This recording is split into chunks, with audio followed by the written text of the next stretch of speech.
Perkenalkan, nama saya Muhammad Rifki Raden Putra dan dua teman saya yang bernama Asa Laskar Satria dan Ahmad Nur Fauzan.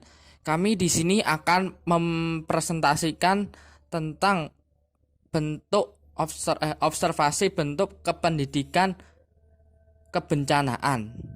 Tugas ini dalam rangka untuk menuntaskan tugas pendidikan konservasi yang diampu oleh dosen yang bernama Dr. Andes F. Putut Martin Heri Budiantoro, BSc MSI.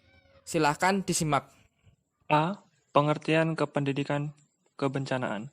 Pendidikan kebencanaan adalah salah satu solusi internal di masyarakat untuk mengurangi dampak bencana, serta membiasakan masyarakat untuk tanggap dan sigap terhadap bencana yang terjadi.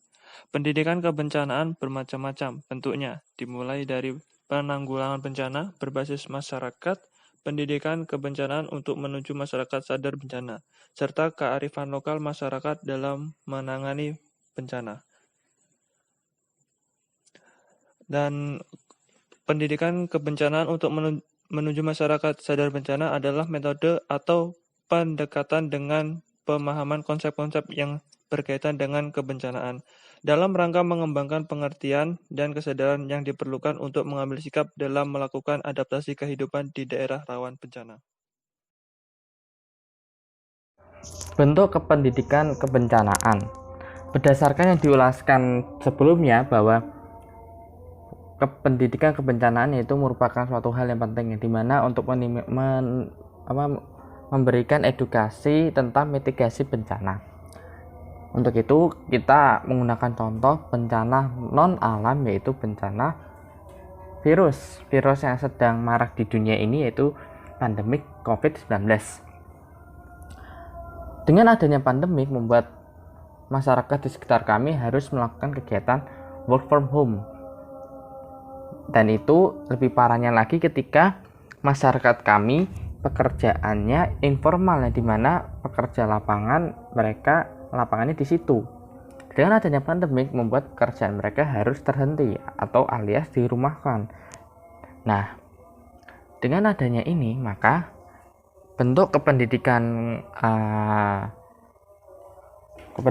kebencanaan yang dilakukan oleh masyarakat setempat yaitu pembuatan pamflet ataupun spanduk. Selain itu, dari pemerintah juga menerbitkan spanduk-spanduk resmi dari pemerintah. Pemerintah dan masyarakat setempat juga membuat semacam bantuan berupa sembako ataupun sejumlah uang tunai. Ini digunakan untuk menstimulus ekonomi yang terkena dampak COVID-19, yang dimana saat ini sedang minus-minusnya. Dengan ada bantuan itu, semoga setidaknya bisa membantu.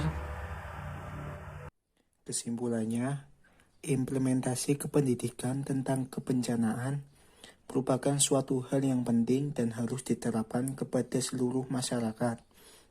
Kita tak pernah tahu ke depannya kejadian yang sama akan terulang lagi. Setidaknya, ini sebagai langkah defensif mengingat bencana alam ataupun non-alam memiliki dampak yang luar biasa. Implementasi ini juga harus diterapkan pada generasi selanjutnya, supaya kembali lagi dapat menjadi defensif dan adaptif dengan berbagai keadaan yang ada. Setelah keadaan ini diharapkan semakin sadar akan tempat tinggal kita dan semakin respect dengan alam. Serta pendidikan kebencanaan merupakan suatu hal yang urgent dan harus mendapat perhatian sehingga perlu dilakukan pengaturan. Pelaksanaan pendidikan kebencanaan dapat dilakukan dengan mengacu pada upaya terbaik atau best practice yang telah dilakukan dan beberapa negara lainnya guna memperkecil kemungkinan misunderstanding dan miskonsepsi dalam praktik penerapan pendidikan kebencanaan dan memastikan pelaksanaannya sesuai dengan tujuan yang dideskripsikan dalam kajian teoritis dan praktis empiris pendidikan kebencanaan dan lembaga pendidik aman bencana.